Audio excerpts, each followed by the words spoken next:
কদম্বমুনিয়ে দেৱহূতিক বিয়া কৰাই আনি 6 মাহ তেওঁ ধ্যান কৰিলে। ধ্যান কেলে কৰিলে? পত্নীয়ে সুধিছে যে আপুনি আনি পেলাই যে মোক আজি দিন নহওঁতেই যে আপুনি তপস্যাত গুচি যায়, মই কেনেকৈ থাকিম, কি কৰিম, এনেকৈ কৈছে আৰু। ফলত তেখেতে কৈছে বোলে নহয়, মই যাবই লাগিব, মোৰ 6 মাহৰ কাৰণে মই ধ্যান কৰিবই লাগিব।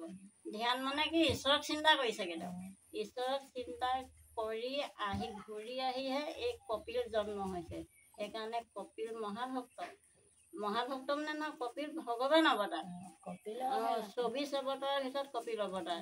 এতিয়া কপিলে দেৱহতী মাতৃক কীৰ্তনত কিমান ধুনীয়া কথা কৈ আছে যে ভক্তি কথাখিনি, যে কোনবিধ ভক্তি কৰিব লাগে, তুমি কি ভক্তি কৰিব লাগে, এই কথাখিনি কৈছে। কপিলে মাকক কৈছে কপিল বদলি শুনা দেৱহতী মাতৃ কৰিছিল শুনা কহিল মোহনিষ্ঠা ভকতি কৰিছিল লক্ষণ ভকতি লক্ষণখিনি তোমাৰ আগত মই কম।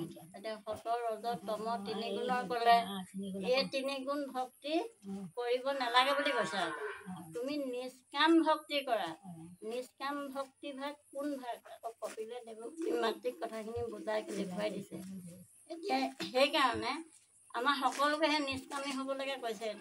খালি এতিয়া আমি নিষ্কামী হ'ব পৰা নাই, কিন্তু পাৰিলে চেষ্টা কৰি নিষ্কামী হ'বলৈ চেষ্টা কৰিব লাগে। নিষ্কামী মানে কোনো কামনা বাসনা নোহোৱা, কোনো বস্তুত কামনা নোহোৱা।